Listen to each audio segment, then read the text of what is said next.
Gusto mo ba ng swimming pool na bukal ang tubig? Ayan, tingnan mo. Ayaw mong maniwala. Ayan.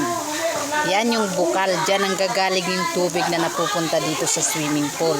Kung gusto mo yan, tara guys. Ituturo ko kayo sa swimming pool na to at malalaman nyo kung saan kayo pupunta. Ayaw mo ng chlorine? Gusto mong ginawin ka kaagad dahil sa sobrang init? Dito ka magpunta. Halika, sundan mo ko. Yan. Yung resort na ito, ang supply ng tubig nila ay nanggagaling sa bukal. Nakita nyo yung bukal na yun? Ayun yung pinakita ko kanina guys. Yun yung bukal. Ayan.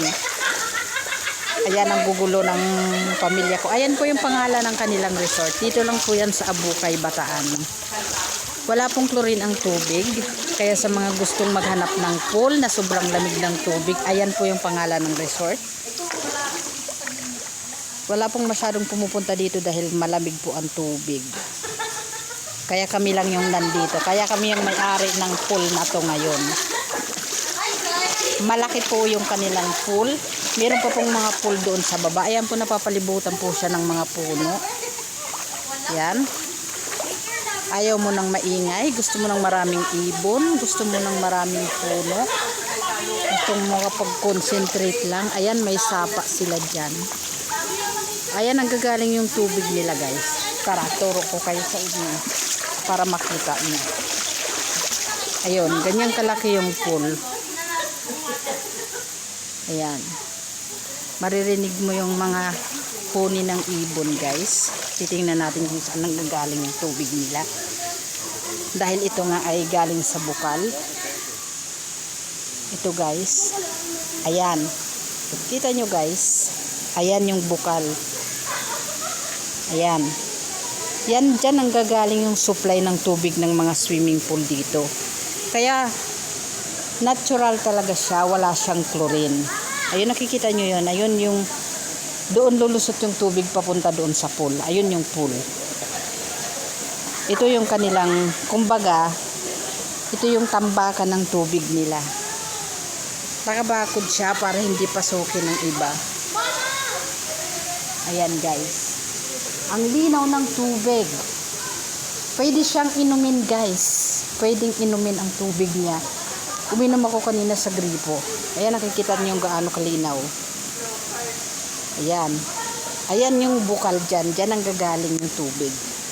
Ayan yung kanyang paligid. Ayan. Ayan guys. Tapos nilagyan na lang nila ng tubo papunta dito sa pool. Kaya kung ano yung tubig na nandoon, ganon din yung tubig na nandito sa pool. Ayan. Nilagyan nila ng putas dyan.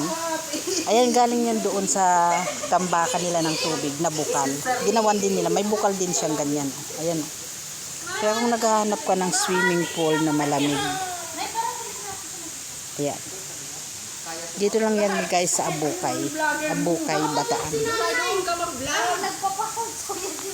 Yan.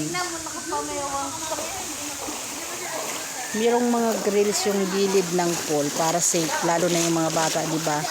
Ang kukulit ng mga bata minsan. Kaya meron siyang grills para safe yung mga bata. Yan. Napapalibutan talaga as in. Kung nature lover ka guys, habang nagsiswimming ka, mag-i-enjoy ka dito. Kasi napapalibutan siya ng puno. Ayan yung view niya guys. Ayan. Malapit lang to sa Maynila. 3 hours lang galing sa Maynila guys. Bago nyo marating to. Tapos mag-tricycle na lang kayo. Kilala to dito sa lugar nito. Ayan, may mga cottage sa gilid ng pool. Sabihin nyo lang sa driver na pupunta kayo sa Sibol. Ayan, marami silang pool. Ayun, meron pa isa doon. Yan. Ganyang kaganda yung kanyang view.